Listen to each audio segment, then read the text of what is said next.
icyubahiro cy'Imana kiremerera inka ziratsikira, uzarambura ukuboko escort w'Imana aramukubita arapfa. Burya ntabwo ari Imana yakubise uza. Imana igira abakerubi n'abaserafi bayiherekeza, baterura isanduka yayo bakayigenderana. Muzasome muri Ezekiel muzabibona. Escort arakubita, we uzamura ayo maboko yawe urashaka gukora kuri boss. Ahubwo aho ngaho ngo Dawidi atinya Uwiteka. Hari abantu batagitinya Imana kubera iki? Ntabwo twasobanukiwe ibi ngibi. Rero kuba twaratangiriye iki cyumweru tugatangira ku cyubahiro n'igitinyiro cy'Uwiteka, nuko ariyo fondation y'ubukristo bwacu. Jewe ntinya Imana kuruta nuko nitinya. Hari ibintu ntashobora gutekereza kuko nzi ko Imana ibimbuza. Ariko ukabona umuntu yabumbura umunwa akavuga ibintu bibaze, uyu muntu bitebye. Ngewe nshobora kwibagirwa ibintu, simbikore neza, ariko sinshobora kugambirira gukora nabi kuko ibitekerezo byanjye ntibinkundira kubitekereza. Kandi mushobora kugira ngo nubwirase nkabwira ntoya, icyo ngicyo nicyo cyitwa kumenya Imana. Hari ibintu utangira gutekereza ukumva umwuka w'Imana arakubwira ngo ibyo ntunabitekereze, nturenze aho ngaho, ntubitindeho, kuko Bibiliya bitubwira neza ngo irari riratwita rikabyara icyaha, icyaha kikabyara urupfu. Bikora bite? Unyura ku kintu cyangwa ku muntu ukamwifuza, noneho ugatangira ugafantasizinga, ugatangira ugatekereza, warangiza hakavamo ibitekerezo byo kujya gukora ibyaha. Utongana n'umuntu ugakora imigambi yo kumwanga, wajya unavuga hagasohokamo urwanga umwanga. Kubera iki? Wabitse mu mutima wawe urwanga umwanga, kandi Imana ikureba. Ahubwo nta Mana uzi. Ngaho niyo nashaka nagarukiriza ngaha nkavuga ngo ni mwisuzuma, ariko dutangire 40 twihana. Ntacyo byakumarira gusenga 40 usengera hejuru y'ibyaha. Abantu ntabwo bajya babyumva, bazanira Imana ibyifuzo nabo batarasubiza ibyifuzo bashakaho. Nibikirere Imana yabwiye Adamu ngo arinde yimenyereze. Icyambere buriya abantu batabona, icyambere Imana yahereyeho yaramubwiye ngo Adamu wimenyereze ibiri muri iyi ngobyi nawe yararimo. Bivuga ngo yagombaga kubanza akimenyereza ubwe, akavuga ngo jyewe Adamu ntegeka Adamu. Amen. Jyewe Adamu ntegeka Adamu. Donc nimenyereje, niyo mpamvu mbabwira ibi ngibi, je nimenyereje kubanza nkicunga mbere yo gucunga ibindi n'abandi. Icyo rero nicyo abantu benshi batamenye, nicyo abarokore benshi batamenye. Icyambere Imana izakubaza uburyo wacunze umubiri wawe yaguhaye n'uburyo wawukoresheje. Uyu mubiri twebwe tuha agaciro gato. Hari n'igihe numva abakristo baririmba ariko izo ndirimbo mwazazivuyeho. Wa mubiri we urandushya, wa mubiri we uzabora, bagusige uzabora, bakunogereza ariko uzabora. Hari ibyo bintu muba muririmba, iyo ni teoloji ipfuye. Uyu mubiri kuba uzabora byo si ikibazo, ariko mwibuke Imana yivuga umubiri ntabwo ivuga gutyo. Iravuga ngo uru ni urusengero rw'Umwuka Wera. Halo, murabyumva? Uru ni urusengero rw'Umwuka Wera. Umubiri ntabwo ari ikintu gisuzuguritse, ugomba kuwimenyereza ukawitaho uko ni urusengero rw'Umwuka Wera. Umuvugabutumwa umwe yapfuye afite imyaka 29 kandi azize umuhamagaro. Yakundaga gusengera abanyabyaha, noneho imvura yaba yaguye nako mu gihe cy'imbeho akajya muri neje gusengeramo kuko byatumaga adasinzira. Murabizi n'ubu harimo bamwe babikora, bajya gusengera mu mazi, akagenda karara mu mazi. By the way, birya nabyo muzabyitondere. Abantu bakagenda bakajya muri za Kamira Nzovu, umuntu uza muri Nyungwe haba imbeho, akagenda kararamo ngo biratuma ngo atagira ate ngo adasinzira. Menya ngo uba urimo kwica umubiri wawe, kuko ushobora kurwara hipotermi bakaguhamba burundu. Uzajye musigaranye isukari nkeya mu mubiri. hari ubwo amateka yawe azaba mabi, ariko si icyo ndimo gushaka kuvuga. Uwo rero yakundaga gusenga, akajya mu rubura agapfukamamo agasenga, noneho aza kurwara ibyo nababwiraga nyine bya hipotermi, bamujyana kwa muganga, muganga aramubwira ati termino, ni ugupfa nta kundi. Yanditse amagambo aravuga ngo Imana yari yarampaye ifarasi yo gukora umurimo wayo, none ndayishe, umurimo ntawurangije. Uyu mubiri tugomba kuwitaho, kuko kimwe mu byo tugomba kwimenyereza n'uyu mubiri uriho, tukawutegeka ntudutegeke. Amen. Mwimenyereze ibiri muri Edeni byose mubitegeke, birimo nawe ubwawe. Wimenyereze uyu mubiri wawe ubutegeke. Haleluya. Kawutegeka. Hariho numva abantu bambwira ngo ugiye ngo byarananiye kureka gusambana, nkababwira nti imenyereza umubiri wawe ubutegeke. Kumva abantu b'abagabo cyangwa b'abasore bakubwira ati giwe ndwaye indwara yo kwikinisha, imenyereza umubiri wawe ugira ute ubutegeke. Iyo wakunaniye kuwutegeka, ubwo busonga bwawe buba bwatakaye.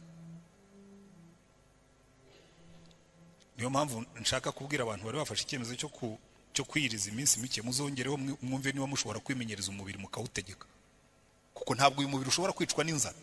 Urya nijoro ntabwo umubiri upfa, ariko kubera ko igifu cyamenyereye kugutegeka, wiyiriza ku manywa ukumva amarara atangiye arajoroye, ukumva igifu kirikubye, ukumva igifu kiraturunye, uti ndapfuye. Ntabwo upfuye, urimo urava mu butware bw'igifu. Abasore nk'abariya baragenda imitingito yaba myinshi, ati ndapfuye, ati nintabona uwo turyamana ndapfa. Nta muntu namwe wari wicwa nabyo. Ujye ubyihorera urebe kupfa, ntacyo uba. Halo. Icyo ni icya mbere Imana yahaye umuntu ngo yimenyereze agitegeke. Icya kabiri Imana yamuhaye ngo yimenyereze ubusonga bwacu. So hari ubusonga bw'umubiri wanjye, uyu nguyu nkawutegeka, nkaba igisonga cyawo, nkawukoresha neza, ariko ntuntegeke, kuko giwe ndi igisonga cy'ibyo Imana yamuhaye, ndabitegeka ntibintegeka. Mwimenyereze ibiri muri iyi ngobyi byose, mugire mute mubitegeke. Reka mpere kuri icyo ngicyo. Abarimo bose, ari abarimo kunyumva hano cyangwa n'abanyumvira kuri, bafite imibiri yabananiye, ni mubyimenyereze mubitegeke. Mwimenyereza aka karimi. Kimwe mu bintu bigora abantu kubitegeka niko Yakobo yanditse, yaravuze ngo abantu bashobora gukontorora amafarasi n'ibindi bintu byose, ngo ariko akarimi karanze. Tega amatwi karimi kashyari. Hari abantu bagira karimi kabananiye kugakontorora, gahora karabya nk'ak'inzoka, kandi iyo bumbuye umunwa avuga ibibi n'ibihwehwe.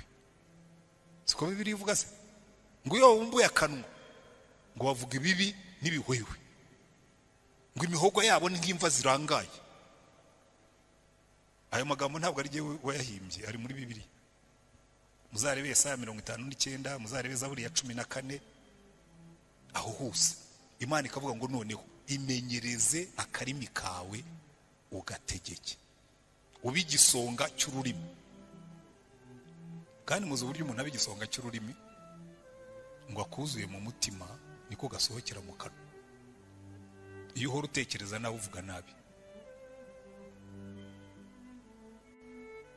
byo rwose birikora.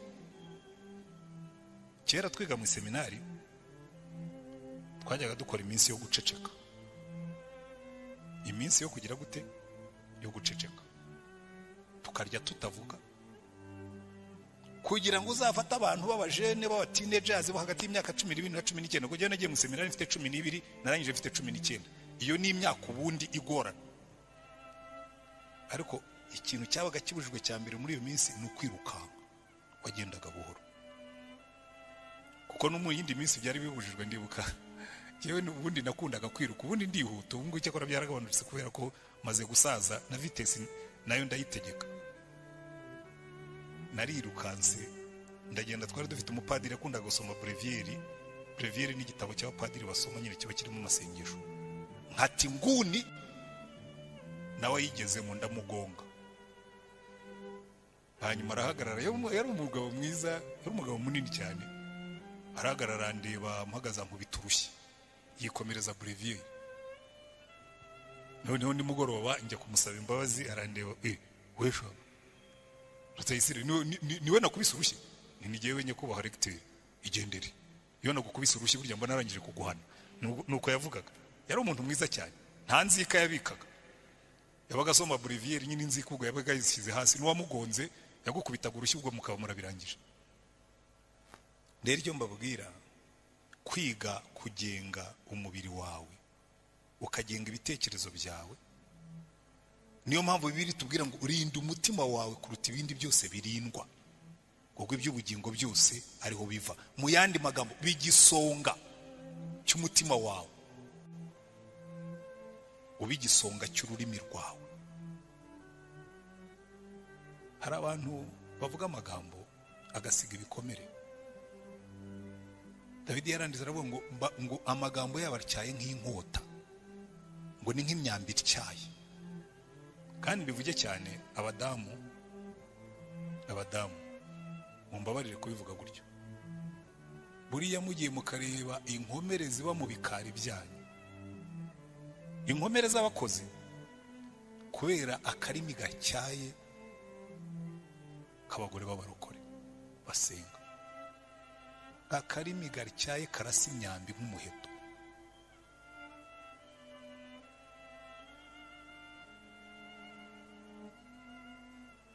Rinda imenyereze ibiri muri Edeni byose ubitegeke. Haleluya. Kuko iyi niyo nzira y'ubukristo nyakuri. Kumenya abo turi bo, noneho ukabanza ukarinda wowe. Kuko ibindi byose biroroshye kubicunga. Muzitegereze, ndaje mvuge ibindi nka bitatu tugomba kurinda, tugomba kubera ibisonga. Byorohera umuntu gucunga kampani akayiyobora pe, ariko bikamugora kwicunga ubwe. Ugasanga agira desordre mu mitekerereze, ugasanga afite amagambo yuzuyemo ubumara n'umushari, ugasanga umubiri we uramutegeka, atwaye V8 ariko yasinze, cyangwa afite ibindi arimo gukora ntagiye kurondora hano muzi namwe. Kwibaza bishoboka bite ko umuntu yiga akabona PhD ntiyige kubanza ngo acunge uyu nguyu ugiye? Niyo mpamvu ari we natinzeho, kuko ubundi Imana nijya no kumbaza ntabwo izahera ku rusengero mbaze ngo atwane wacungaga urusengero gute. Izabanze mbwire ngo ariko ubuzima naguhaye wabucunze ute? Wowe uyu nguyu kuko nshobora gucunga ibindi neza, nkahagarara ku muhanda nkaba icyapa kibohereza mu ijuru, kandi jyewe nkazarimbuka kuko nacunze iby'urusengero neza, mbwiriza ubutumwa bwiza neza, ariko sinacunga ibyanjye neza ngo tuzajyaneyo. So bigisonga cyagegegewe gegenyine. Amen. Muhere ku mutwe mugeze ku birenge. Mwumva ubusonga buhari uko bungana. Ubusonga bw'uyu mubiri physical, ubusonga bw'uyu mutwe intellectual, ubwenge, ubusonga bw'uyu mutima emotional, hacunga amarangamutima yanjye nta ntegeke ngo mvugishe ibyo ntagomba kuvuga, ngo ntucye umuntu ntagombaga kumutuka. Noneho nkacunga n'umwuka wanjye, ubugingo bwanjye bukaba buzima mu Mana. Nkunda ukuntu Yohana yabyanditse mu rwandiko rwe rwa kabiri rwa gatatu. Ayo magambo ngiye kuvuga aho mu rwa gatatu ntabwo ari rwa kabiri, ubona ari mbabeshye cyangwa nari nibeshye. Urwandiko rwe rwa gatatu hari ahantu Yohana yanditse aravuga ngo ndagusengera ngo ube mutaraga. Urwandiko rwa gatatu rwa Yohana mu murongo wa kabiri, ukundwa ndagusabira kugira ngo ugubwe neza muri byose ube mutaraga nk'uko umutima wawe uguwe neza. Mu yandi magambo ni ukuvuga ngo ube muzima in the body nk'uko uri muzima mu mwuka. ubwo abarwaye mwese n'abafite abarwaye, ibyo nabyo biri mu byifuzo dushyiramo hariya, kuko tugomba no kuba ibisonga by'imibiri yacu no mu byo dusengera. Ariko sinzongere kumva umuntu uririmba, ariko hano nta nubwo zihaba izo ngizo, ndababeshyeye. Ndumva nta worship team iraririmba indirimbo ngo wa mubiri we ngo urandushya, ngo ndagusiga nka kunogereza ariko uzabora. Ubu uzayiririmba hano nzamucecekesha. Nubwire n'uyu mubiri ni urusengero rw'umwuka wera, tugomba kuwitaho, sibyo? Iyo ugaburire, ariko nibiba ngombwa unawushonjeshe kugira ngo wige kubutegeka, we kugutegeka. Reka tujye ku busonga bwa kabiri.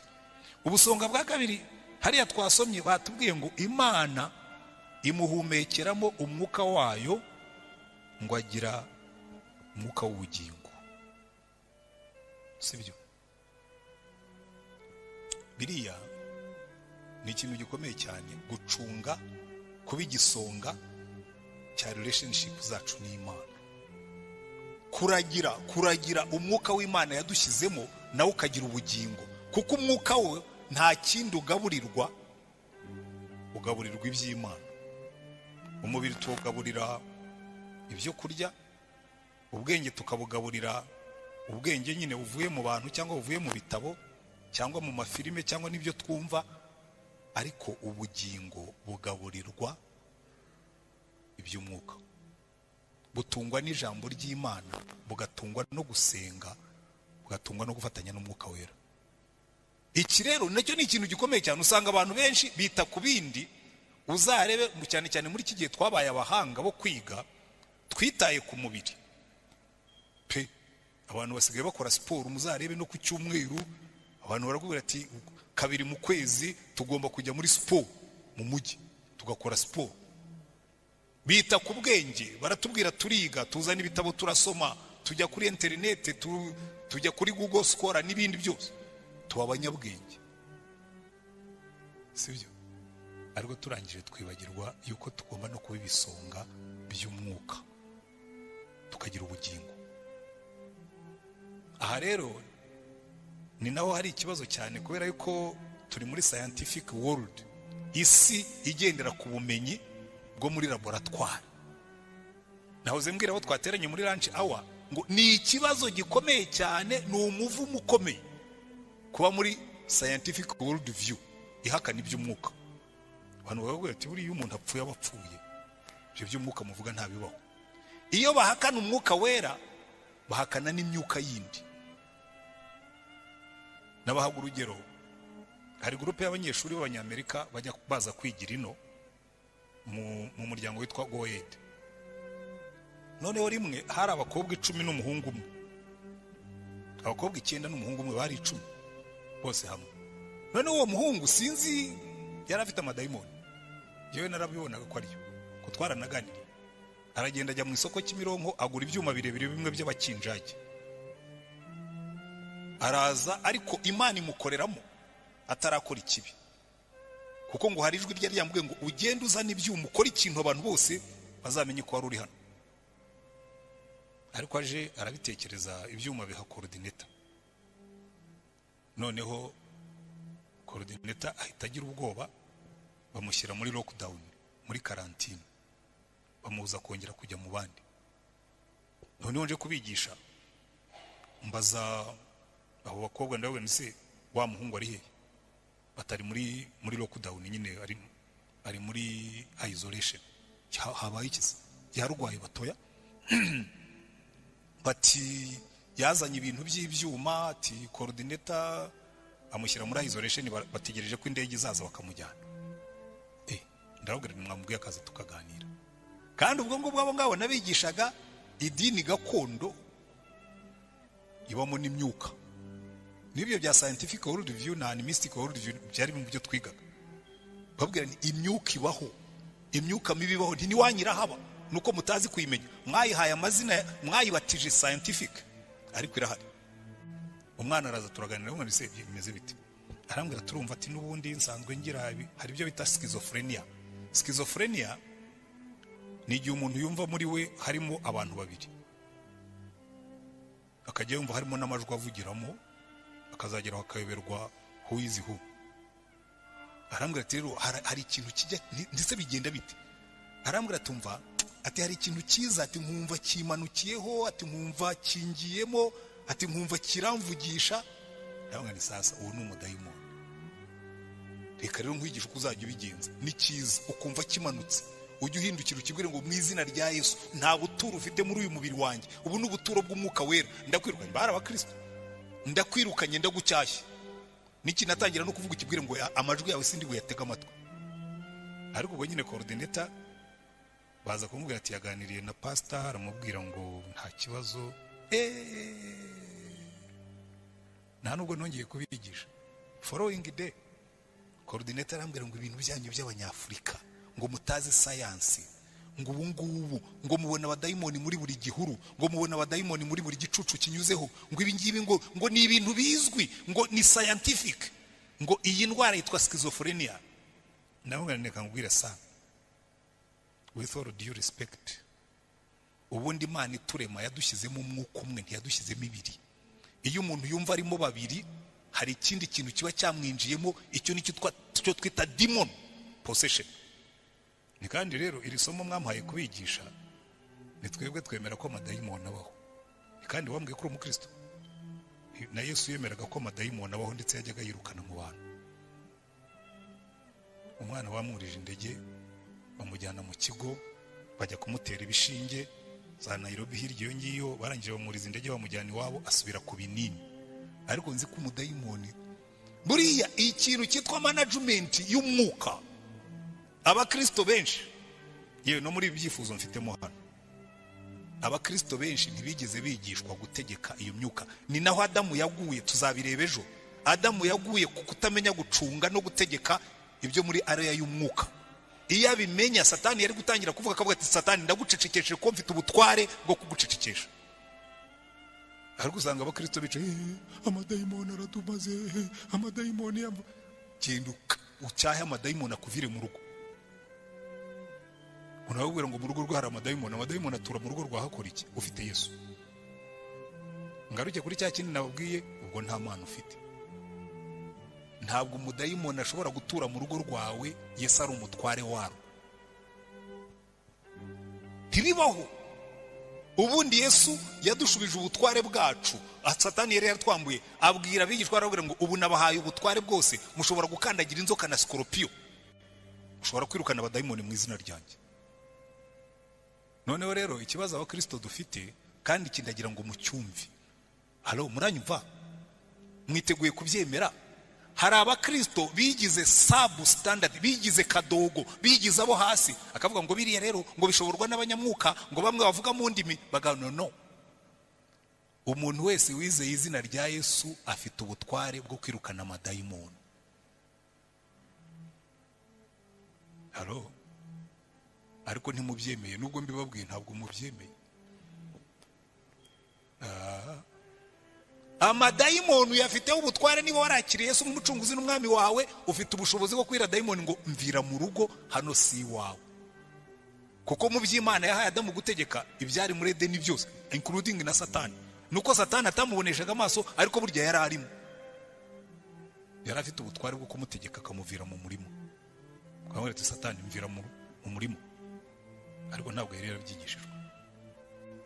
Natwe dufite ubusonga bwo gucunga umwuka wacu n'imyuka yindi yose. Kandi bibigishe rwose. Uwo munsi uzongera kubona amadayimoni yaje, ntuzayahendahende. Oya, ntabwo amasege Mana dutabare, Mana tugirire neza. Imana ikavuga ati urampamagara, jewe naguhaye ubutware bukoreshe. Bwira amadayimoni ngo dayimoni mu izina rya Yesu ndakubwiye ngo va. Nuko birukana amadayimoni. Ntabwo amadayimoni bayirukana bayahendahenda. Hariho amadayimoni umwe yigira inkazi, yabanza ngo gore kwituraza kumusuzugura. Umudayimoni yigeze kutuzutaguza, aratujujubya. Duhera saa 11 twirukana umudayimoni, yigira kabutindi. Ariko yari afite uburenganzira, burya nabyo mujye mubyitondera. yari afite uburenganzira kuko yageze aho amaze kuremba. Aratubwira ngo ariko mwamhohoteye, ngo uyu mwana baramumpaye, ni ubuturo bwanjye. Ngo se yaramuduhaye. Se yararwaye, umwana afite imyaka 4, baramubwira ati tanga igitambo, atanga umwana we.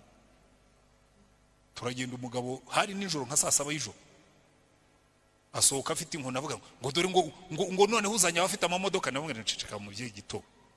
Uyu mwana se wamutereje amadayimoni, afite imyaka 4 ahantu wagiye kwivuza ukamutangaho igitambo ntuhazi. Nimumbabarire ntimuntware ngo mumfunge. Nabwo ntabwo ari cyo kituzanye. Ariko kubera ko hari nijoro nta mwanya twabonye wo kubisenyera, cyane cyane ko hari no mu gihe kibi cy'abacengezi kandi twari muri zone yabo. Naramubwiye ntejo uzashake abantu b'Imana basenyera ibyo wubakiye mu mirambizo yawe. Hari abantu benshi bubakira amadayimoni, akabamarira abana, akabamarira urugo. Wajya umubwira akamubwira ati ibi bintu nabihaye igicumbi. Sawa, biragutegeka nyine, none si ibyo wubakiye ntubana nabyo. Ariko ibyo nenda kubabwira, twe dufite ubutware. Uwo mudayimoni niyo yatinda uramutegeka akagenda. N'ubundi intambara zose ntabwo zirangira umunsi umwe. Siko bimeze se? Ntabwo intambara zose zirangira umunsi umwe. Hari zimara igihe kirekire, hari n'izirangira vuba. Iyo ari abajura bateye muri karitsiye, abapolisi baraza, ariko hari igihe bahangana nabo nabyo bikiriza umunsi. Ariko hari igihe kiba ari ingabo zikomeye bakanarwana n'umwaka ugashira n'2 n'3 n'4, ariko amaherezo iyo mufite imbaraga biragenda. Ibyo ngibyo ni ubutware bwacu, ni ubusonga bwacu muri teritori twahawe. Amen. Icya gatatu, ubusonga bwacu ku by'Imana yaremye byose. Kuko hano Imana yarabwiye ngo mwimenyereze ibiri muri iyi ngobyi byose, birimo amabuye, birimo ibiti, birimo inyamaswa. Ibyo byose ni ubusonga bwacu, kubibungabunga no kubikoresha bikatugirira akamaro. Amen. Ariko muzumve muri kino gihe intambara isi ifite, barakubwira ngo abantu bononye ibidukikije, ngo batemye amashyamba bayamaraho, ngo bacukuye amabuye y'agaciro basiga ubutaka bwanamye, ngo bubatse mu manegeka, amazu yabo atwarwa n'imivu.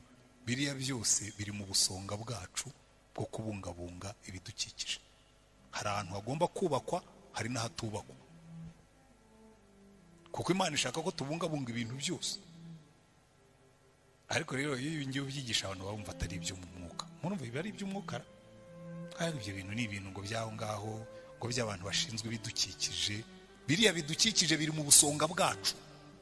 Kubungabunga ibidukikije biri mu busonga Adamu yahawe, ibintu bibungabunge. Kuko Imana yari yamubwiye ngo iyi ngobyi ya Edeni yadushubije ubutware bwacu. Satani yari yatwambuye, abwira abigishwa arabwira ngo ubu nabahaye ubutware bwose, mushobora gukandagira inzoka na skorpiyo, ushobora kwirukana abadayimoni mu izina ryanjye. Noneho rero ikibazo abakristo dufite, kandi kindagira ngo mucyumve. Halo, muranyumva? Mwiteguye kubyemera? Hari abakristo bigize substandard, bigize kadogo, bigize abo hasi, akavuga ngo biriya rero ngo bishoborwa n'abanyamwuka, ngo bamwe bavuga mu ndimi. No. Umuntu wese wizeye izina rya Yesu afite ubutware bwo kwirukana amadayimoni. Halo, ariko ntimubyemeye. Nubwo mbibabwiye ntabwo mubyemeye. Amadayimoni yafiteho ubutware. Niba warakiriye Yesu nk'umucunguzi n'umwami wawe, ufite ubushobozi bwo kwira dayimoni ngo mvira mu rugo, hano si wawe. Kuko mu by'Imana yahaye Adamu gutegeka ibyari muri Edeni byose, including na Satani. Nuko Satani atamuboneshaga amaso, ariko burya yari arimo. Yari afite ubutware bwo kumutegeka akamuvira mu murimo. Kwamweretse Satani mvira mu murimo, ariko ntabwo yari yarabyigishijwe. Natwe dufite ubusonga bwo gucunga umwuka wacu n'imyuka yindi yose, kandi bibigishe rwose. Uwo munsi uzongera kubona amadayimoni yaje, ntuzayahendahende. Oya, ntabwo amasegeko Mana dutabare, Mana tugirire neza. Imana ikavuga ati urampamagara, jewe naguhaye ubutware, bukoreshe. Bwira amadayimoni ngo dayimoni mu izina rya Yesu ndakubwiye ngo va. Nuko birukana amadayimoni. Ntabwo amadayimoni bayirukana bayahendahenda. Hariho amadayimoni umwe yigira inkazi, kabaza ngo gore kwituraza kumusuzugura. Umudayimoni yigeze kutuzutaguza, aratujujubya, duhera saa 11 twirukana umudayimoni yigira kabutindi. Ariko yari afite uburenganzira, burya nabyo mujye mubyitondera. Yari afite uburenganzira kuko yageze aho amaze kuremba, aratubwira ngo ariko mwamhohoteye, ngo uyu mwana baramumpaye ni ubuturo bwanjye, ngo se yaramuduhaye. Se yararwaye, umwana afite imyaka 4, baramubwira ati tanga igitambo, atanga umwana we. Turagenda, umugabo hari nijoro nka saa 7 y'ijoro, asohoka afite inkoni avuga ngo dore ngo noneho uzanye abafite amamodoka. Nabwo nceceka mu bye gito, uyu mwana se wamutereje amadayimoni, afite imyaka 4 ahantu wagiye kwivuza ukamutangaho igitambo ntuwazi, nimumbaburire ntimuntware ngo mumfunge. Nabwo ntabwo ari cyo kituzanye. Ariko kubera ko hari nijoro nta mwanya twabonye wo kubisenyera, cyane cyane ko hari no mu gihe kibi cy'abacengezi, kandi twari muri zone yabo. Naramubwiye ntejo uzashake abantu b'Imana basenyera ibyo wubakiye mu mirambizo yawe. Hari abantu benshi bubakira amadayimoni, akabamarira abana, akabamarira urugo. Wajya umubwira akamubwira ati ibi bintu nabihaye igicumbi. Sawa, biragutegeka nyine, none si ibyo wubakiye ntubana nabyo. Ariko ibyo nenda kubabwira, twe dufite ubutware. Uwo mudayimoni niyo yatinda uramutegeka akagenda. N'ubundi intambara zose ntabwo zirangira umunsi umwe, siko bimeze se? Ntabwo intambara zose zirangira umunsi umwe, hari izimara igihe kirekire, hari n'izirangira vuba. Iyo ari abajura bateye muri karitsiye, abapolisi baraza, ariko hari igihe bahangana nabo nabyo bikiriza umunsi. Ariko hari igihe kiba ari ingabo zikomeye, bakanarwana n'umwaka ugashira n'ibiri n'itatu n'ine, ariko amaherezo iyo mufite imbaraga biragenda. Ibyo ngibyo ni ubutware bwacu, ni ubusonga bwacu muri teritori twahawe. Amen.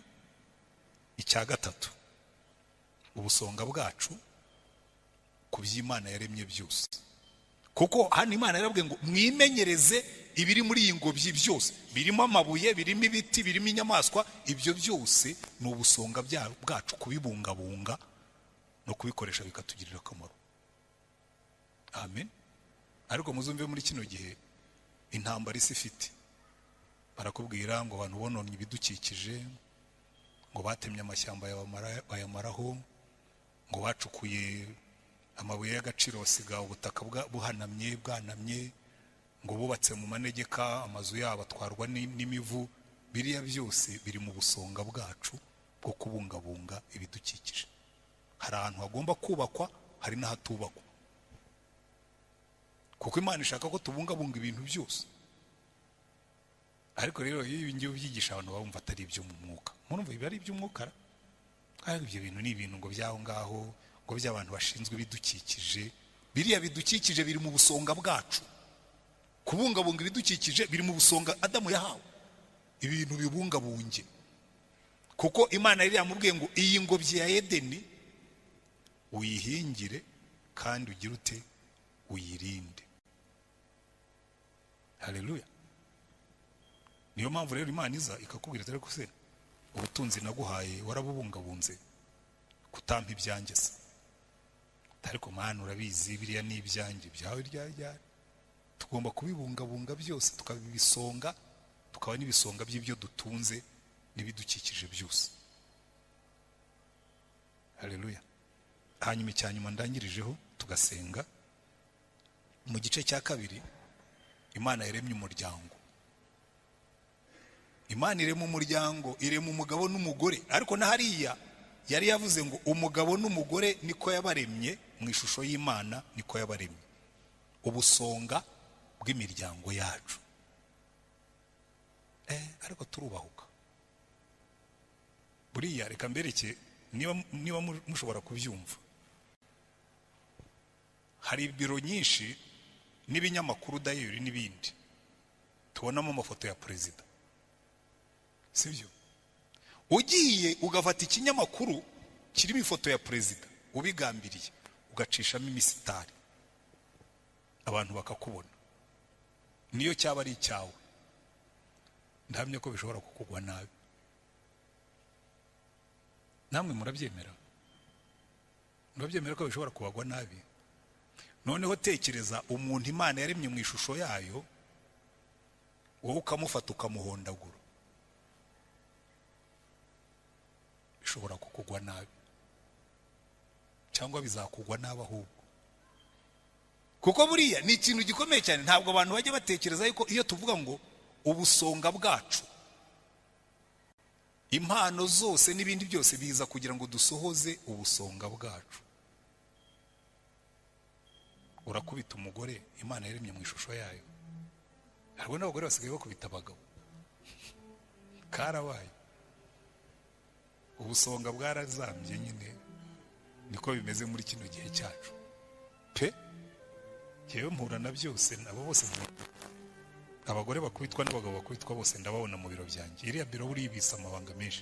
Ugasanga umubyeyi afite abana bajya ibihe byo kurya, abariye kuwa mbere bakiyiriza kuwa kabiri bakazongera kurya kuwa gatatu. Ubwo abariye kuwa kabiri bakiyiriza kuwa gatatu bakazongera kurya kuwa kane. Atari kubera ko biyirije, ahubwo kubera ko babwiriwe, badafite ubushobozi bwo kurya kandi bakabaho. Yego ntabwo ubona babyibushye nkanjye ariko n'abariho. Rero icyo nendaga kubabwira nuko kwiriza ubusa icya mbere ntawe byica. Buriya mwari muzi yuko uburyo Imana yakoze umubiri w'umuntu, ushobora kumara iminsi 40 utarya ntugire icyuho. Jewe ndi umugabo wo kubihamya, kandi murabona uruti rwanjye ko rungana jewe 40, kandi icyo gihe ubwo nari ntaranabyibuha. Uzi ko ubu ngubu nabyibushye, ubu mfite ibiro 76. Icyo gihe nayakoze mfite 62. Buriya hari igihe nanjye nari mutoya ntarabyibuha. Uriya mudamu mureba yanyitayeho ndabyibuha, nongeyeho ibiri 10. Nimurebe uko ngana ubu ndabyibushye. Icyo gihe rero nari mfite 62 kandi narayakoze 40 ndayirangiza ntarya, nywa amazi gusa, ndayirangiza ndayifunga neza. Ariko mbabwira ikintu kimwe, uziyemeza gusenga 40 atarya na rimwe, azaba ari Imana yabimubwiye. Nawe ubundi aribo wabyihaye ngo ugiye kwigana, inzara izakurya wicuza icyatumye uvuka. Imana nibikubwira uzabikore, nitabikubwira ntuzabikore. No muri Bibiliya ntabwo ari abantu benshi basenze 40. Umuntu wasenze 40 kenshi ni Mose, yayisenze kabiri yikurikiranye. Yakubise 40 amanutse asanga abantu basenze ikigirwamana, arongera asubira yasenga indi 40. Uriya mugabo nzamubaza ukuntu yabigenjeje, kuko ngewe navuye muri 40 nsigaranye amagufwa gusa n'uruhu ruyafashe. Rero nibaza wasenze 42 yikurikiranye, ariko kubera ko yari hamwe n'Imana ishobora kuba yaranyuzagamo ikamuhuyiramo. Icyo nababwiraga, utinya yuko ashobora gupfa ntacyo uzaba. 40 rwose ushobora kuyikora kandi ukavayo, kuko burya Imana yaremye umuntu ashobora gusenga 40. Yesu yarayisenze 40.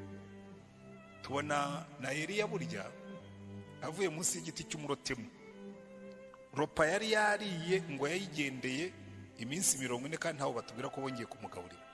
Nawe ashobora kuba yarayirangije kandi we yararimo no kugenda.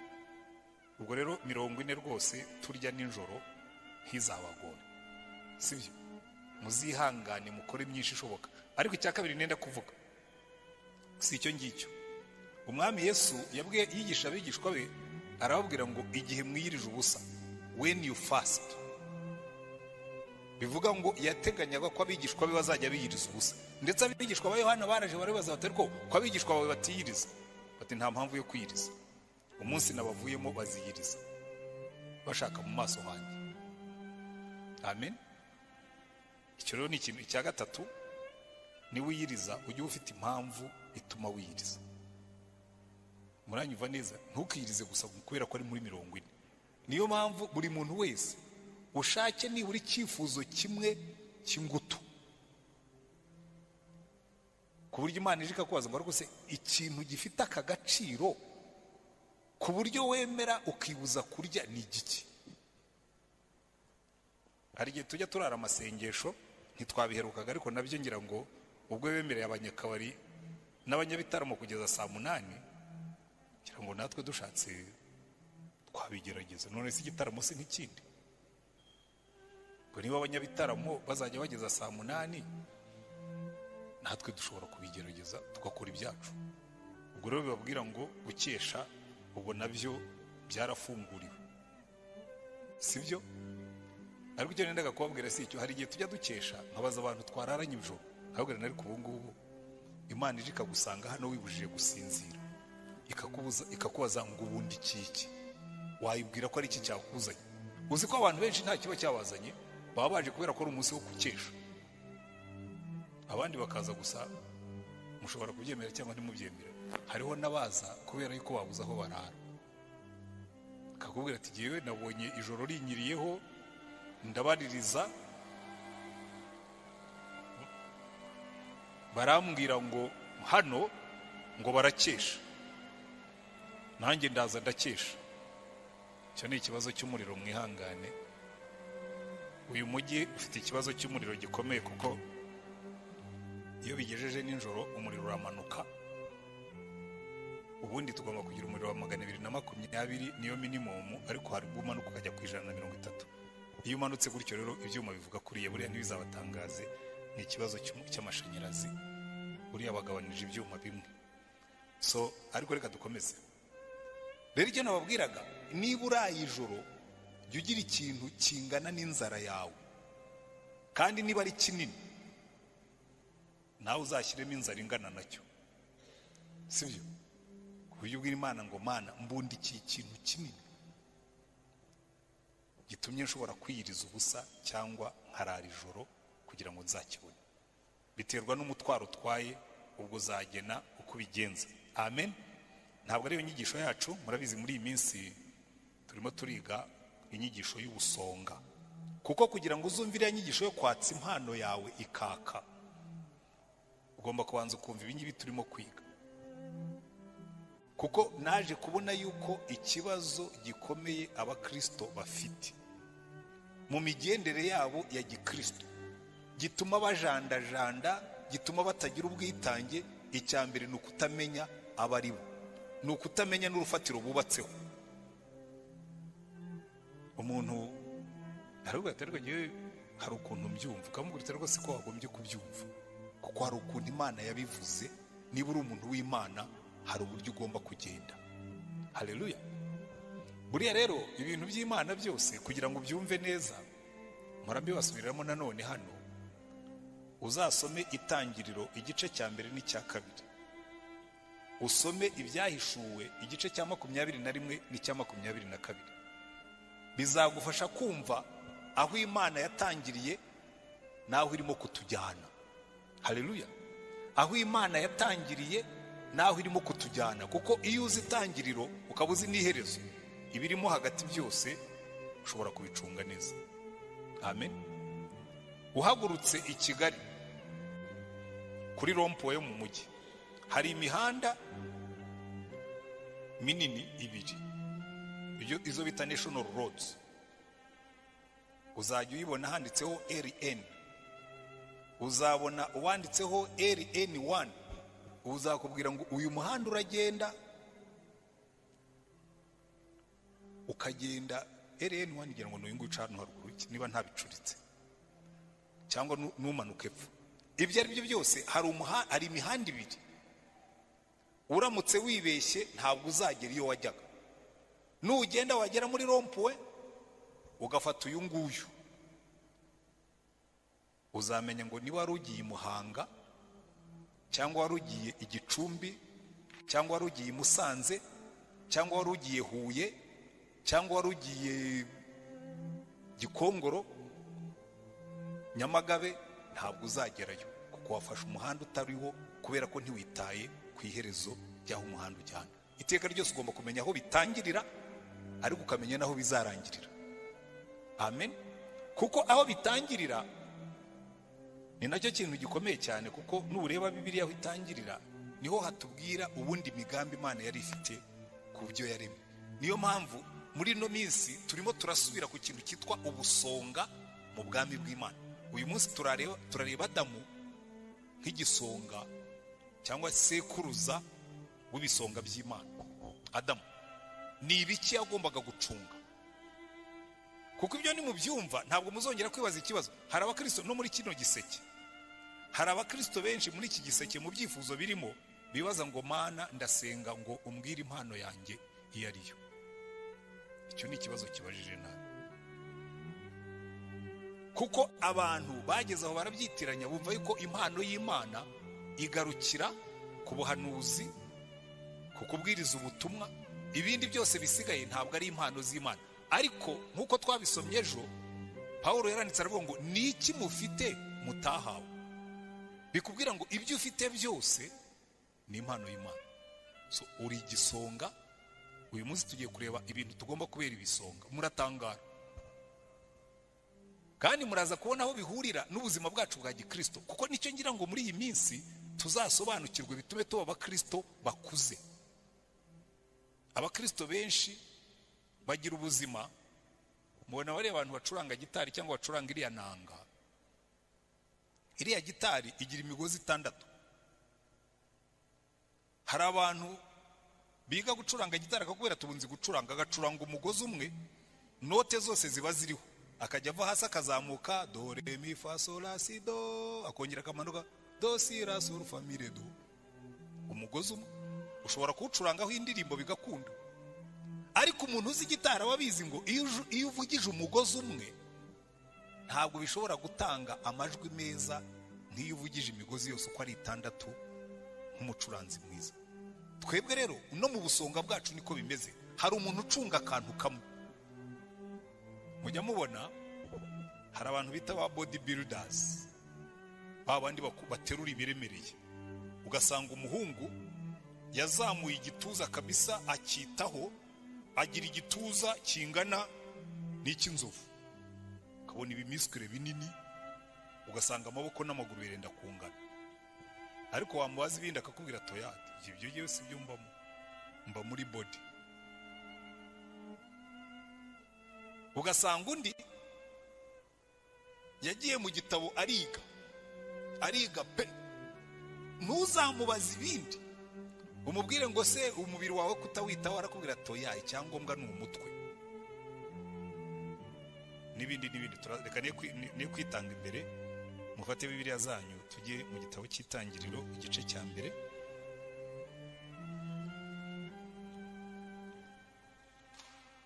Itangiriro igice cya mbere, ejo twatangira imbere ko turatangira kuri 26 uyu munsi tugeze kuri 31. Haravuga ngo Imana iravuga iti tureme umuntu agira ishusho yacu ase natwe.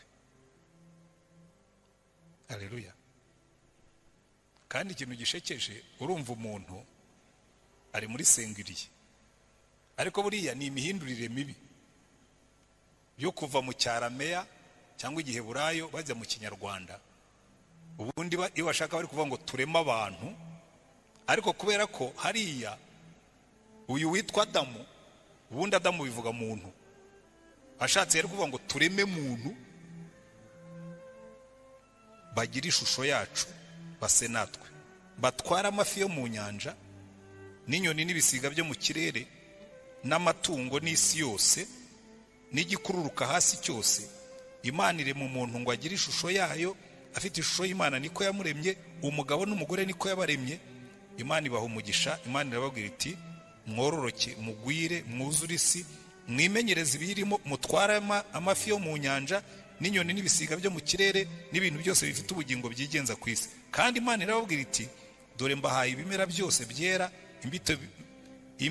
imbuto biri mu isi yose, n'igiti cyose gifite imbuto zirimo utubuto twacyo bizabe ibyo kurya byanyu. Kandi inyamaswa yose yo mu isi n'inyoni n'ibisiga byo mu kirere n'ikintu cyose gikururuka ku isi gifite ubugingo, mbihaye ibimera bibisi byose ngo bibe ibyo kurya byabyo. Biba bityo. Imana ireba ibyo yaremye byose nuko byari byiza cyane, buragoroba buracya, uwo ni umunsi wa 6. Haleluya. Nabivuzeho ejo, Imana yarabanjiremo ibintu byose, irangije mu muntu ku munsi wa 6. Irabyitegereza ibona ari byiza, iravuga ngo ibi bintu naremye ni byiza. Ku munsi wa 7 irema ikiruhuko. Ibi ngibi rero tumaze kubona biduha neza ubusonga bwa Adamu na Eva, kuko ikintu cya mbere bagomba gucunga, Imana yaramubwiye ngo murebe ibintu byose biri muri iyi ngobyi, mwimenyereze ibirimo, mu bitegeke. Aho niho ubusonga bwa Adamu bushingiye, kuko mbere umurongo wa mbere wa 2 utangira uvuga ngo mbere na mbere Imana. Bivuga ngo nyiri ibintu, nyiri ubutware ni Imana. Mushobora kwibaza mutari rwose kuki pastor akomeza gusubira muri ibi bintu, ninde utabizi? Reka mbabwira abantu benshi ntabwo babizi rwose. Kandi ikintu gitangaje, ntabwo bikuraho yuko Imana ikomeza ikaba nyiri byose, ariko muzumva abantu bakubwira ngo ariko ubundi Imana ni ngombwa. Ubu nutazi yuko mbere na mbere hari Imana. Hariho n'abandi batayihakana ariko nta kibabwiye. Abo nabo bari muri kategori imwe n'aba bandi bati banavuga ko idahari. Hari ubwakubwira ngo ariko ngiye sindi mubi, sindi umuhakanyi. Nubundi nawe niba utari umuhakanyi ariko ukaba utayumvira, nubundi we n'abahakanyi muri mu gatebo kamwe. Isi yuzuyemo abantu babahakanyi, bamwe babyemera n'abandi batabyemera. Yewe hariho n'abarokore babahakanyi. Ushobora kumbwira se umuntu ashobora kuba umurokore akaba n'umuhakanyi? Yego, byoroshye nko kuba umunyabyaha kandi uri umurokore. Nagakubwira ati ndakizwa ariko ubwo ndeba ndi umusambanyi, ahubwo kwe nawe ugura umuhakanyi. Murabyemera?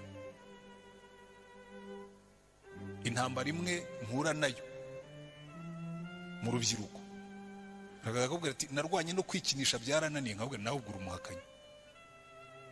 Nta Mana uzi. Kuko buriya ikibazo gikomeye nuko nta jambo dufite mu Kinyarwanda. Ikibazo gikomeye dufite mu Bukristo ntabwo ari aba atheiste. Oya, nabo njye nita apatheiste. Ni abantu batagira ikintu bibabwira ibintu by'Imana, ni abantu babanebwe mu bintu by'Imana. Abahakana Imana bo nta kibazo, Imana ndavuga iti bariya bo ndabazi, nzi uko mbafata. Ikibazo ni abapatheiste, ni abantu usanga ari abanebwe mu by'Imana, ntibakonje ntibabizi. Uzanarebe ntabwo Imana ijya ivuga ngo abahakanyi banteye ikibazo, iravuga ngo mva ntukonje ntubize, urakaza uyazi. Abo rero nibo dufite benshi babaho nkaho Imana idahari. Kubera icyo abantu bamera batyo nuko batigeze basobanukirwa aya magambo twasomye.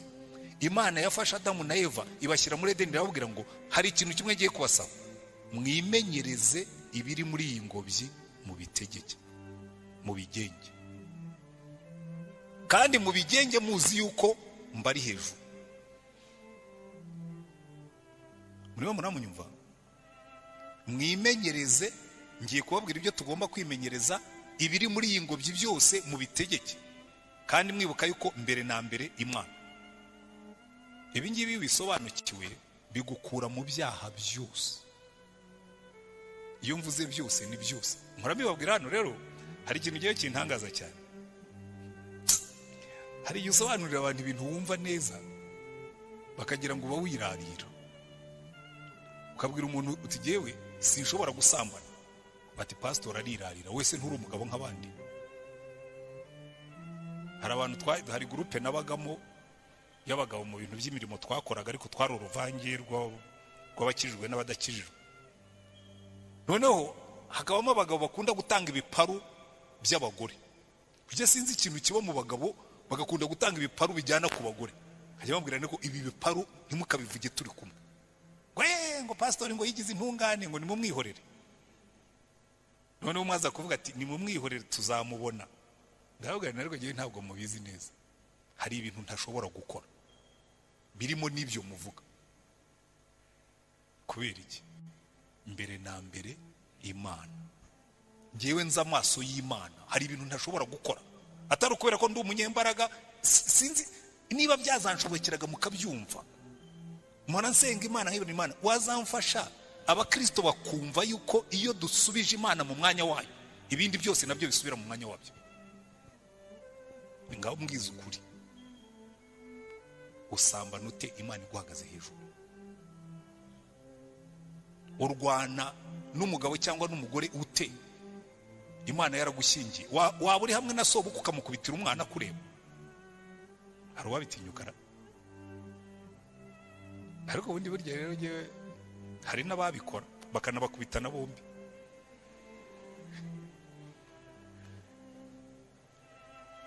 Hari ababikora rwose akamukubita na se kuko hari nawe akamukubita, kuko hari abantu barwabuze isoni babaho.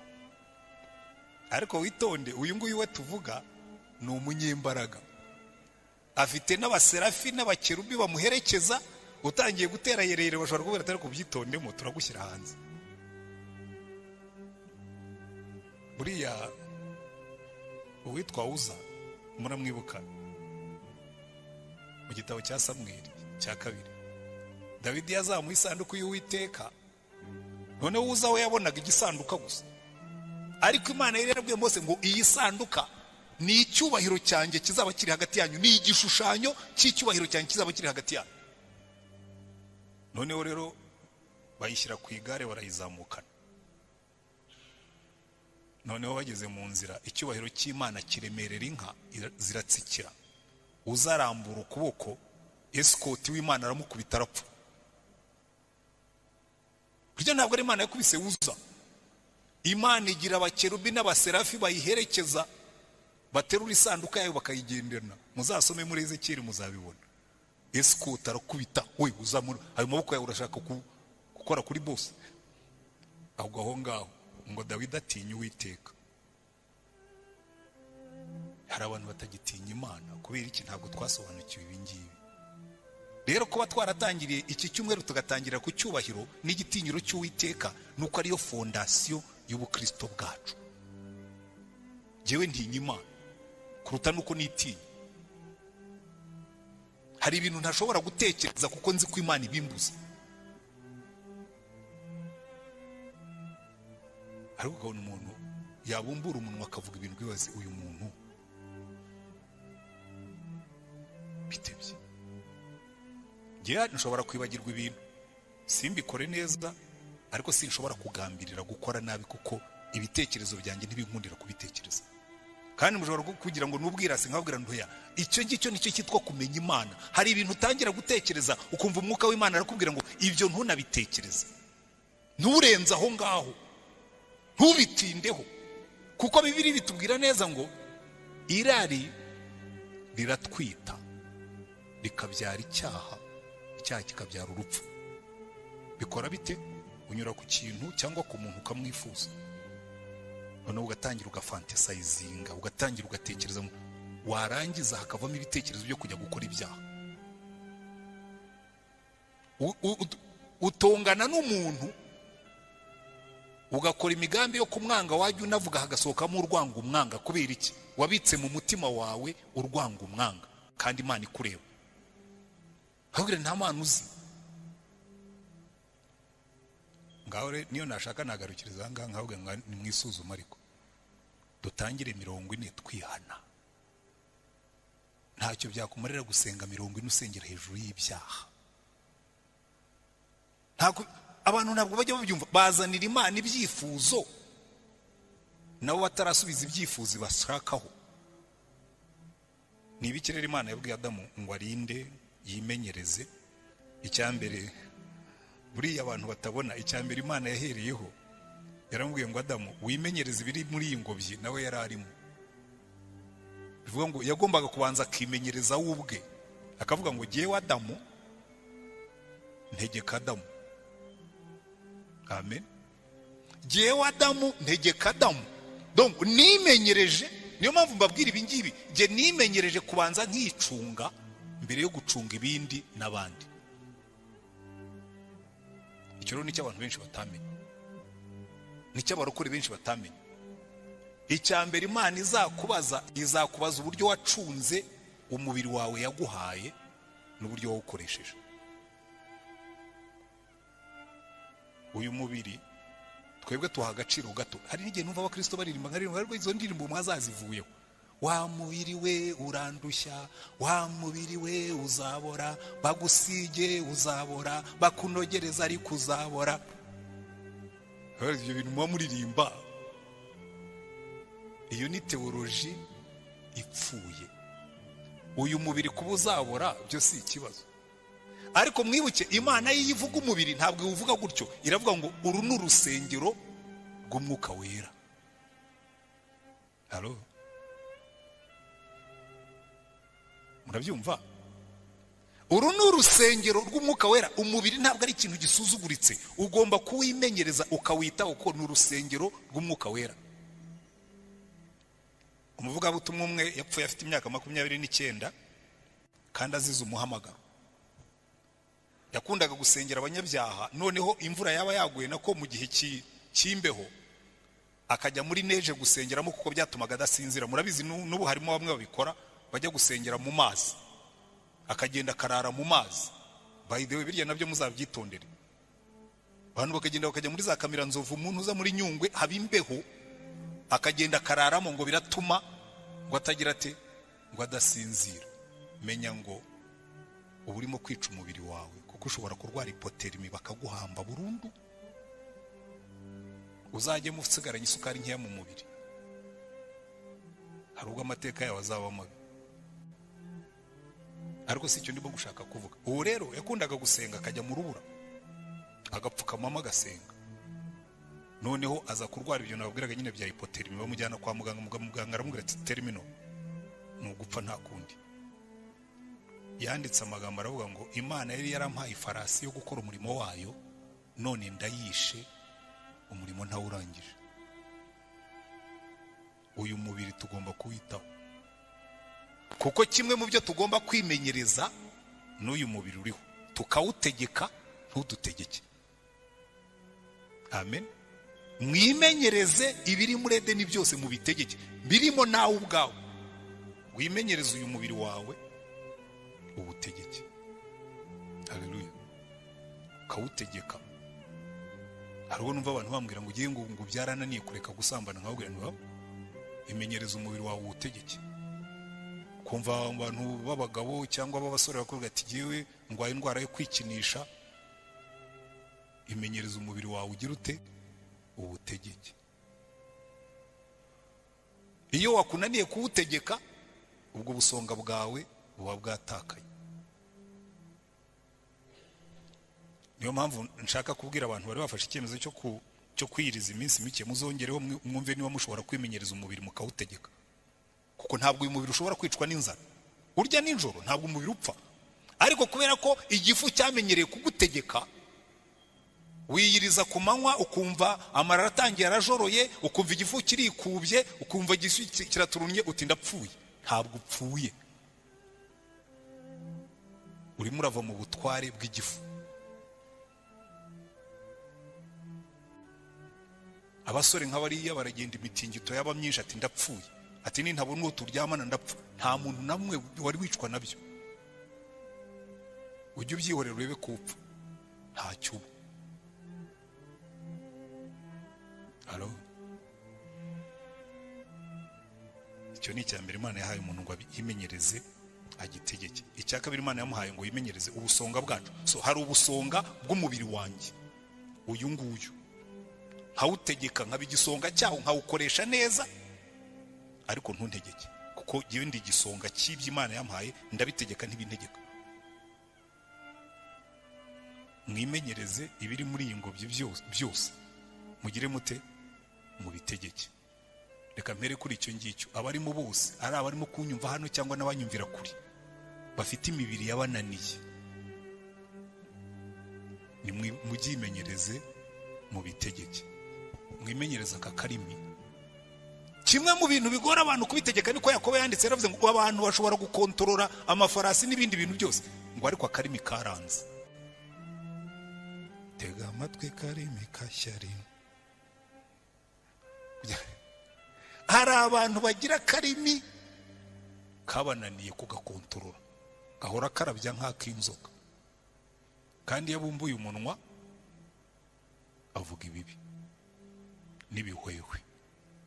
Siko Bibiliya ivuga se ngo iyo wumbuye akanwa ngo bavuga ibibi n'ibihwehwe, ngo imihogo yabo ni nk'imva zirangaye. ayo magambo ntabwo ari jyewe wayahimbye, ari muri Bibiliya. Muzarebe Yesaya 59, muzarebe Zaburi ya 14, aho hose Imana ikavuga ngo noneho imenyereze akarimi kawe ugategeke, ubigisonga cy'ururimi.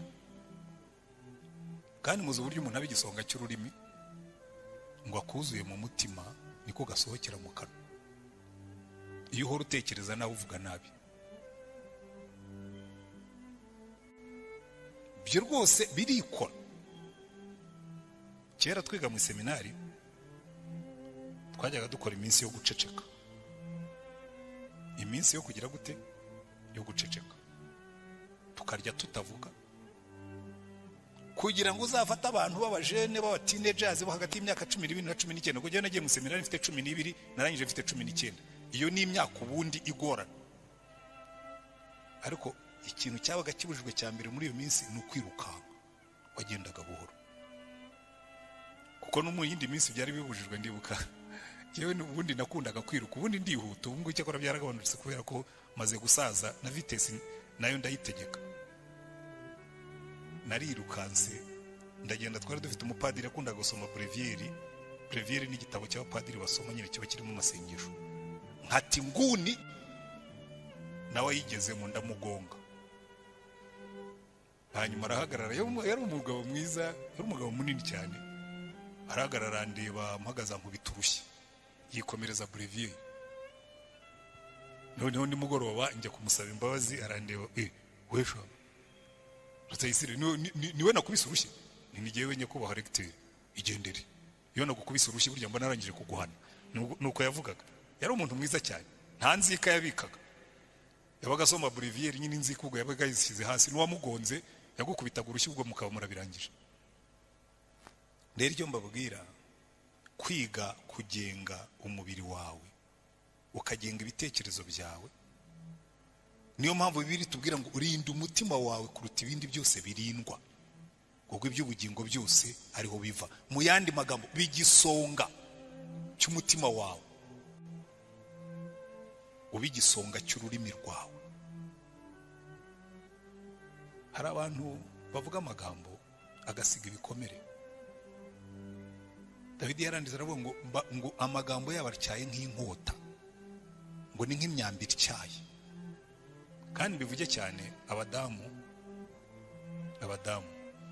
mumbabarire kubivuga gutyo.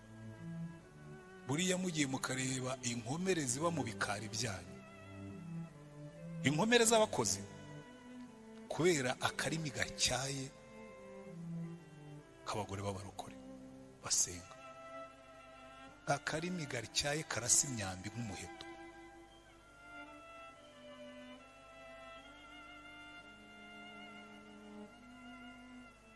Rinda, imenyereze ibiri muri Edeni byose ubitegeke. Haleluya. Kuko iyi niyo nzira y'ubukristo nyakuri. Kumenya abo turi bo, noneho ukabanza ukarinda wowe. Kuko ibindi byose biroroshye kubicunga.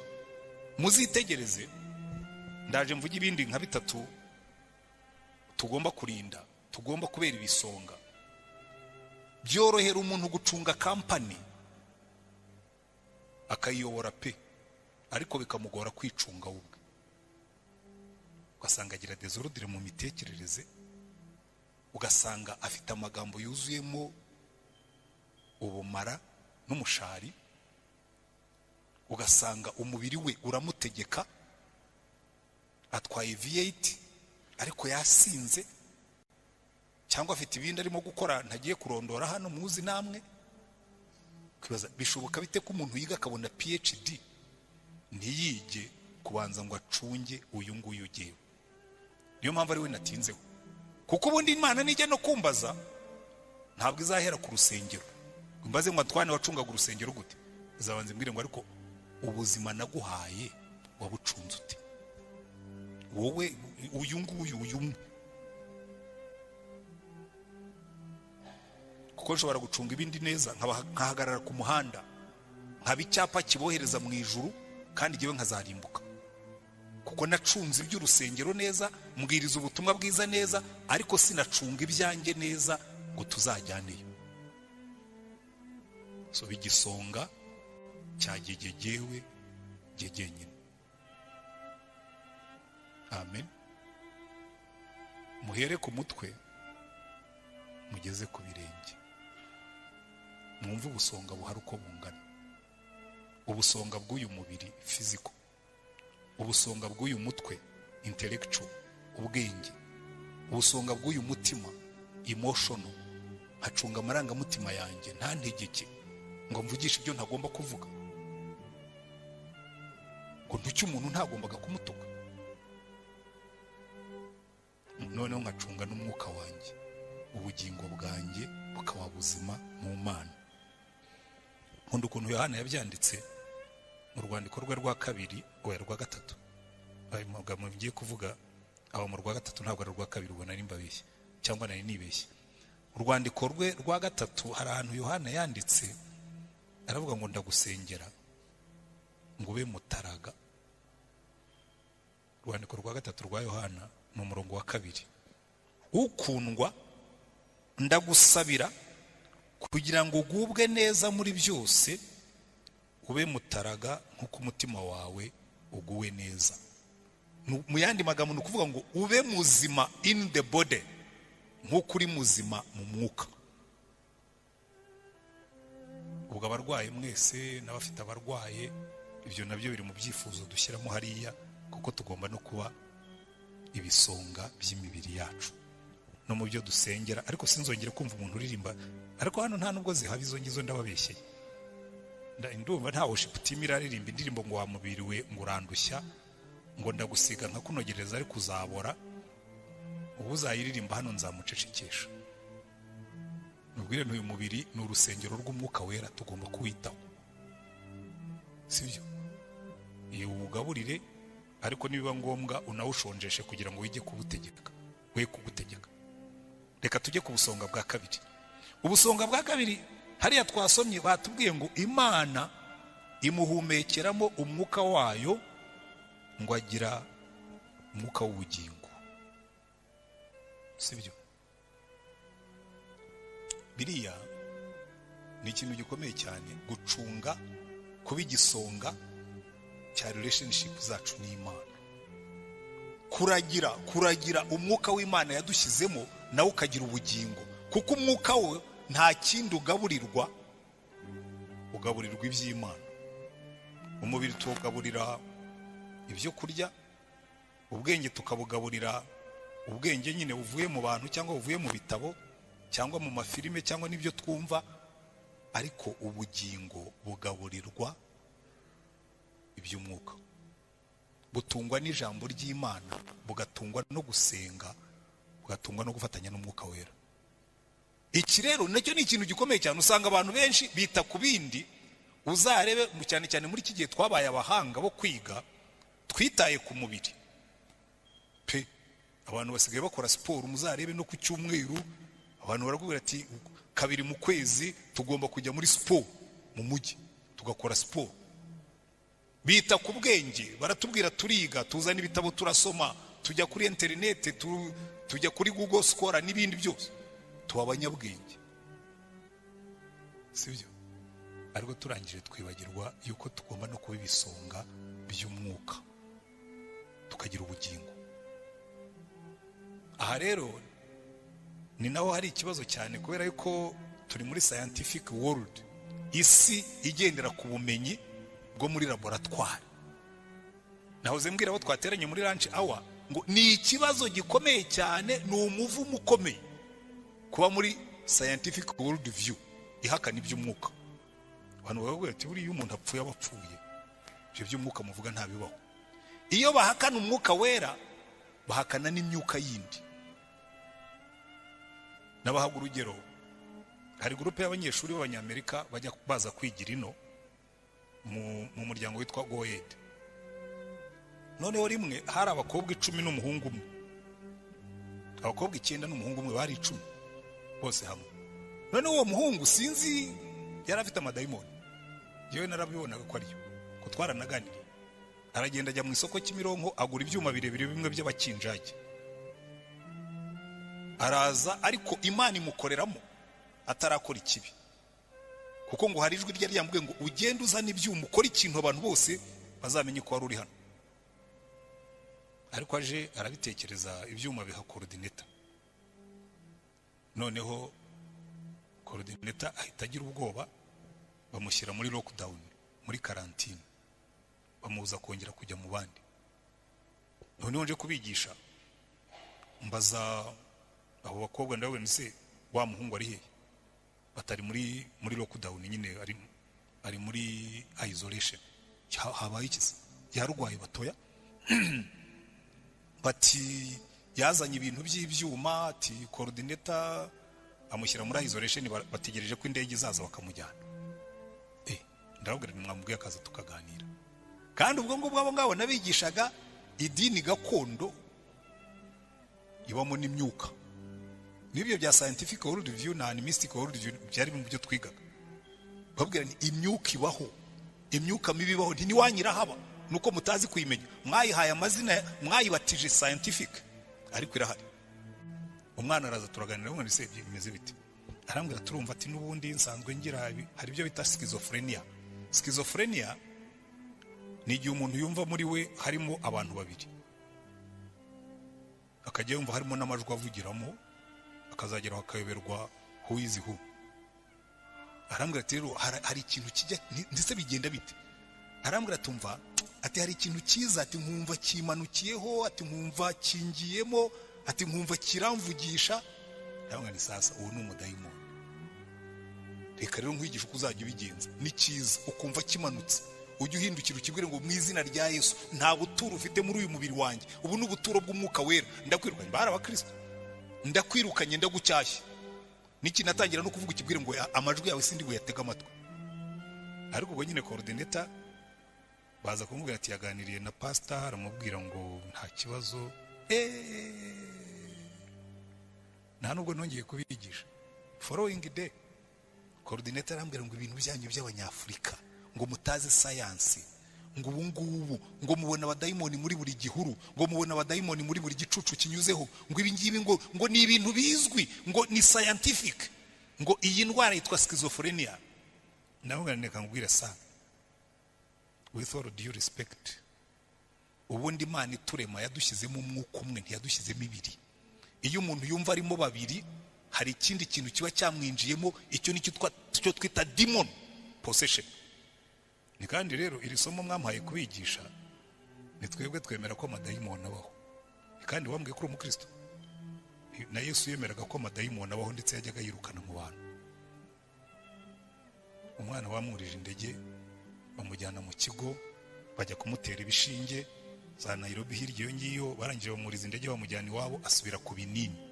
Ariko nzi ko umudayimoni buriya ikintu cyitwa management y'umwuka, abakristo benshi, yewe no muri ibyifuzo mfitemo hano, abakristo benshi ntibigeze bigishwa gutegeka iyo myuka. Ni naho Adamu yaguye, tuzabireba ejo. Adamu yaguye ku kutamenya gucunga no gutegeka ibyo muri area y'umwuka. Iyo abimenya, Satani yari gutangira kuvuga, akavuga ati Satani ndagucecekeshe ko mfite ubutware bwo kugucecekesha. Ariko usanga abakristo bicaye, amadayimoni aradumaze, amadayimoni yamva. Genda ucyahe amadayimoni akuvire mu rugo. Unabwira ngo mu rugo rwa hari amadayimoni, amadayimoni atura mu rugo rwa hakora iki? Ufite Yesu. Ngaruke kuri cya kindi nababwiye, ubwo nta mana ufite. Ntabwo umudayimoni ashobora gutura mu rugo rwawe, Yesu ari umutware waro. Ntibibaho. Ubundi Yesu yadushubije ubutware bwacu, Satani yari yaratwambuye, abwira abigishwa arabwira ngo ubu nabahaye ubutware bwose, mushobora gukandagira inzoka na scorpion, mushobora kwirukana abadayimoni mu izina ryanjye. Noneho rero ikibazo abakristo dufite, kandi kindagira ngo mucyumve. Halo, muranyumva? Mwiteguye kubyemera? Hari abakristo bigize substandard, bigize kadogo, bigize abo hasi, akavuga ngo biriya rero ngo bishoborwa n'abanyamwuka, ngo bamwe bavuga mu ndimi, bagano no. Umuntu wese wizeye izina rya Yesu afite ubutware bwo kwirukana amadayimoni. Halo, ariko ntimubyemeye. Nubwo mbibabwiye ntabwo mubyemeye. Amadayimoni uyafiteho ubutware. Niba warakiriye Yesu nk'umucunguzi n'umwami wawe, ufite ubushobozi bwo kwira dayimoni ngo mvira mu rugo, hano si iwawe. Kuko mu by'Imana yahaye Adamu gutegeka ibyari muri Edeni byose, including na Satani. Nuko Satani atamuboneshaga amaso, ariko burya yari arimo. Yari afite ubutware bwo kumutegeka akamuvira mu murimo. Akamubwira ati Satani mvira mu murimo. Ariko ntabwo yari yarabyigishijwe. Natwe dufite ubusonga bwo gucunga umwuka wacu n'imyuka yindi yose. Kandi bibigishe rwose. Uwo munsi uzongera kubona amadayimoni yaje, ntuzayahendahende. Oya, ntabwo amasengesho Mana dutabare, Mana tugirire neza. Imana ikavuga ati urampamagara, jewe naguhaye ubutware bukoreshe. Bwira amadayimoni ngo dayimoni mu izina rya Yesu ndakubwiye ngo va. Nuko birukana amadayimoni. Ntabwo amadayimoni bayirukana bayahendahenda. Hariho amadayimoni umwe yigira inkazi, akaza ngo bare kwituraza kumusuzugura. Umudayimoni yigeze kutuzutaguza, aratujujubya. Duhera saa 11 twirukana umudayimoni, yigira kabutindi. Ariko yari afite uburenganzira, burya nabyo mujye mubyitondera. Yari afite uburenganzira kuko yageze aho amaze kuremba, aratubwira ngo ariko mwamhohoteye, ngo uyu mwana baramumpaye, ni ubuturo bwanjye. Ngo se yaramuduhaye. Se yararwaye, umwana afite imyaka 4, baramubwira ati tanga igitambo, atanga umwana we. Turagenda umugabo, hari nijoro nka saa 7 y'ijoro, asohoka afite inkoni, avuga ngo dore ngo noneho uzanya abafite amamodoka. Nabamwe nceceka mu bye gito. Uyu mwana se wamutereje amadayimoni, afite imyaka 4 ahantu wagiye kwivuza ukamutangaho igitambo ntuhazi. Nimumbabarire ntimuntware ngo mumfunge. Nabamwe ntabwo ari cyo kituzanye. Ariko kubera ko hari nijoro nta mwanya twabonye wo kubisenyera, cyane cyane ko hari no mu gihe kibi cy'abacengezi, kandi twari muri zone yabo. Naramubwiye ntejo uzashake abantu b'Imana basenyera ibyo wubakiye mu mirambizo yawe. Hari abantu benshi bubakira amadayimoni, akabamarira abana, akabamarira urugo. Wajya umubwira akamubwira ati ibi bintu nabihaye igicumbi. Sawa, biragutegeka nyine, none se ibyo wubakiye ntubana nabyo. Ariko ibyo nenda kubabwira, twe dufite ubutware. Uwo mudayimoni niyo yatinda, uramutegeka akagenda. N'ubundi intambara zose ntabwo zirangira umunsi umwe. Siko bimeze se? Ntabwo intambara zose zirangira umunsi umwe. Hari zimara igihe kirekire, hari n'izirangira vuba. Iyo ari abajura bateye muri karitsiye, abapolisi baraza, ariko hari igihe bahangana nabo nabyo bikiriza umunsi. Ariko hari igihe kiba ari ingabo zikomeye, bakanarwana n'umwaka ugashira n'ibiri n'itatu nini. Ariko amaherezo iyo mufite imbaraga biragenda. Ibyo ngibyo ni ubutware bwacu, ni ubusonga bwacu muri teritori twahawe. Amen. Icya gatatu, ubusonga bwacu ku by'Imana yaremye byose. Kuko hano Imana yarabwiye ngo mwimenyereze ibiri muri iyi ngobyi byose, birimo amabuye, birimo ibiti, birimo inyamaswa. Ibyo byose ni ubusonga bwacu, kubibungabunga no kubikoresha bikatugirira akamaro. Amen. Ariko muzumve muri kino gihe intambara isi ifite, barakubwira ngo abantu bononye ibidukikije, ngo batemye amashyamba bayamaraho, ngo bacukuye amabuye y'agaciro basiga ubutaka buhanamye, bwanamye, ngo bubatse mu manegeka, amazu yabo atwarwa n'imivu. Biriya byose biri mu busonga bwacu bwo kubungabunga ibidukikije. Hari ahantu hagomba kubakwa, hari n'ahatubakwa, kuko Imana ishaka ko tubungabunga ibintu byose. Ariko rero iyo ibi ngiye byigisha abantu bumva atari ibyo mu mwuka. Murumva biba ari iby'umwuka? Kandi ibyo bintu ni ibintu ngo byaho ngaho, ngo by'abantu bashinzwe ibidukikije. Biriya bidukikije biri mu busonga bwacu. Kubungabunga ibidukikije biri mu busonga Adamu yahawe. Ibintu bibungabunge. Kuko Imana yari yamubwiye ngo iyi ngobyi ya Edeni uyihingire kandi ugire ute, uyirinde. Haleluya. Niyo mpamvu rero Imana iza ikakubwira ati ariko se ubutunzi naguhaye warabubungabunze, kutampa ibyanjye se? Ariko Mana urabizi biriya ni ibyanjye. Byawe ryari? tugomba kubibungabunga byose, tukabibisonga, tukaba n'ibisonga by'ibyo dutunze n'ibidukikije byose. Haleluya. Hanyuma icyanyuma ndangirijeho tugasenga. Mu gice cya kabiri, Imana yaremye umuryango. Imana irema umuryango, irema umugabo n'umugore, ariko na hariya yari yavuze ngo umugabo n'umugore niko yabaremye, mu ishusho y'Imana niko yabaremye. Ubusonga bw'imiryango yacu. Ariko turubahuka. Buriya reka mbereke niba mushobora kubyumva. Hari biro nyinshi n'ibinyamakuru dayeri n'ibindi tubonamo amafoto ya perezida, sibyo? Ugiye ugafata ikinyamakuru kirimo ifoto ya perezida ubigambiriye ugacishamo imisitari, abantu bakakubona, niyo cyaba ari icyawe, ndahamya ko bishobora kukugwa nabi. Namwe murabyemera ko bishobora kubagwa nabi? Noneho tekereza umuntu Imana yaremye mu ishusho yayo, wowe ukamufata ukamuhondagura, bishobora kukugwa nabi, cyangwa bizakugwa nabi ahubwo. Kuko buriya ni ikintu gikomeye cyane. Ntabwo abantu bajya batekereza yuko iyo tuvuga ngo ubusonga bwacu, impano zose n'ibindi byose biza kugira ngo dusohoze ubusonga bwacu. Urakubita umugore Imana yaremye mu ishusho yayo, harimo n'abagore basigaye bakubita abagabo. Karabaye, ubusonga bwarazambye nyine, niko bimeze muri kino gihe cyacu pe.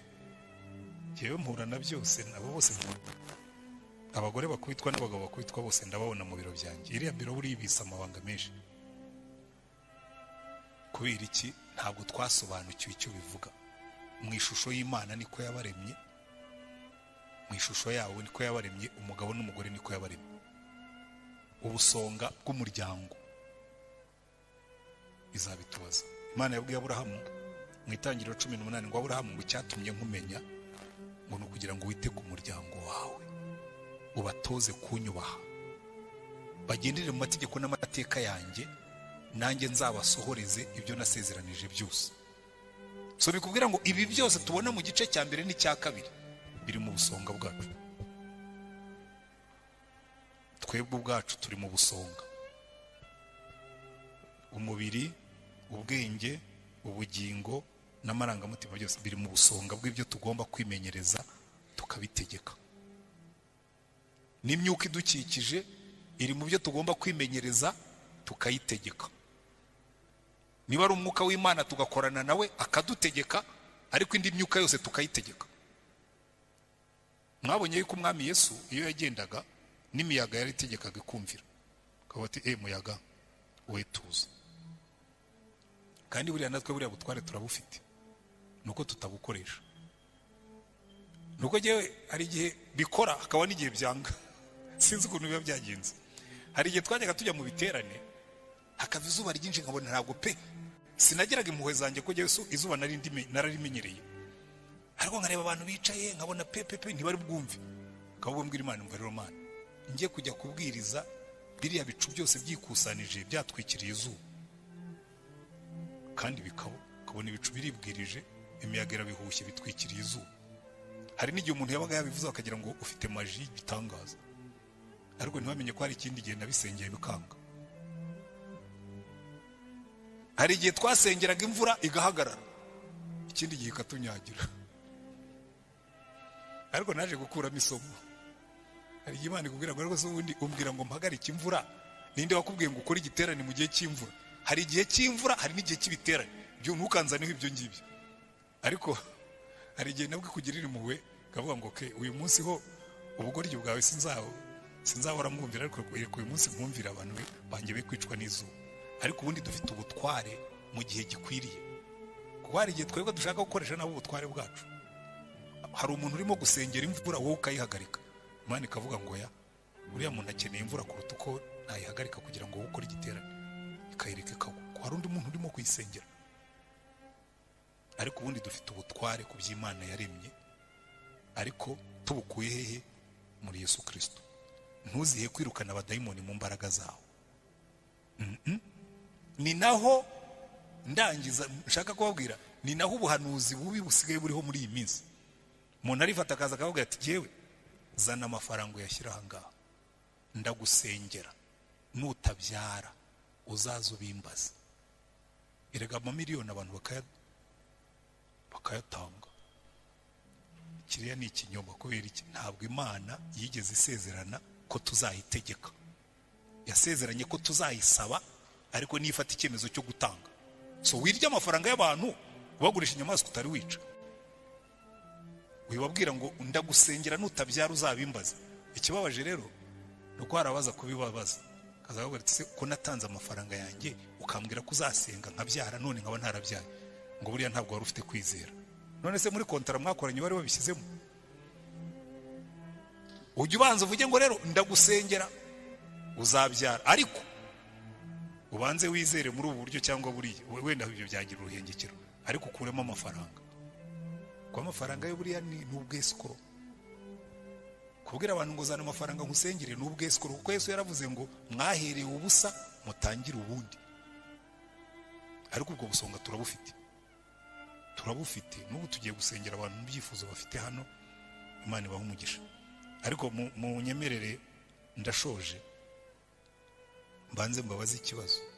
Ese ko nshoje, ejo tuziga ku bisonga by'indangare. Ibisonga by'indangare. Uri maso cyangwa nawe uri mu ndangare? Ese ubusonga bw'umubiri wawe bihagaze bite? Urawutegeka cyangwa uragutegeka? Ubusonga bw'ururimi rwawe se bumeze bute? Ubusonga bw'umutima wawe ubikamo iki? Halo? Niba igihe twigaga wumvise Imana ikubwira ngo hari ibyo ugomba guhindura, uyu ni wo munsi. Niba kandi ufite abantu warashe imyambi y'ururimi ukabakomeretsa, uzanatekereze no kujya kubasaba imbabazi usigeho amavuta. Ariko twihane abadamu, mumbabarire kubisubiramo, uretse ko n'abagabo tutari shyashya. Abagabo bakomeretsa abagore kuko twebwe abandi ntabo duhurira nabo. Abagabo bakomeretsa abagore, abicayemo hano ndabareba ariko nkabona musa neza, wenda nta bibisenzegere barimo. Hari inkomere zirimo zaba zihari, kuko abagabo bakomeretsa abagore n'abagore bagakomeretsa abakozi. Bitondekana gutyo. Imbwa yirukankana isake ikirukankana inkokokazi karya imishwi. Cyo babyita pecking order muri sociology. Natwe tugira pecking order. Buri muntu wese agira abakomeretsa. Abapastori twebwe dukomeretsa benshi kuko ubuyobora paruwase ukakomeretsa. Reka tubibisonga by'indimi zacu, tubibisonga by'ibitekerezo byacu, tubibisonga by'imibiri yacu tuyitegekeye kudutegeka. Niturangiza tubibisonga by'impano zacu Imana yaduhaye, tubibisonga by'iby'Imana yaremye. Ubutunzi bwacu n'ibindi byose Imana yaduhaye tubicunge neza kandi tubiyikoreshereze. Hanyuma tubibisonga by'ingo zacu, duheshemo Imana icyubahiro, twibuka yuko nabyo tuzabibazwa. Amen. Kandi niba wumvise hari aho utsindwa, uyu ni wo munsi wo kwihana. Uyu ni wo munsi wo kubwira Imana ngo Mana umbabarire ko nabaye igisonga kibi. Dusenge Imana. Turagushimye Mwami Imana yacu, ibyo waremye wabiremye ufite gahunda. Urema umuntu umushyiramo umwuka wawe kugira ngo nawe agire gahunda, abe igisonga cy'ubuzima bwe bwite, abe igisonga cy'ibyo waremye byose, abe igisonga cy'umuryango wamuhaye. Ariko Mana tubabarire kuko kenshi siko tugenda.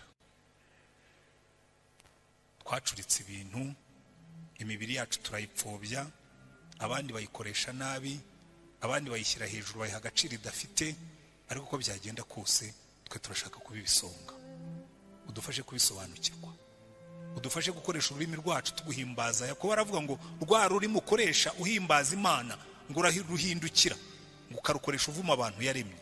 Udufashe Mana, dufashe gukoresha neza imitima yacu, ibitekerezo byacu ibyo gutekereza ibyiza, uturinde gutekereza nabi. Uduhe kuba ibisonga by'ibyo watubikije byose, harimo n'ubutunzi bwacu. Uduhe kuba ibisonga by'imiryango yacu. Uha abagore kuba abagore bubaha abagabo babo bagakundana nabo. Uha abagabo kuba abagabo bakunda abagore babo bakababwira neza. Uturinde gukomeretsanya, uturinde intambara, turinde guhemukirana. Uduhe kuba ibisonga byiza mu byo wadushinze byose.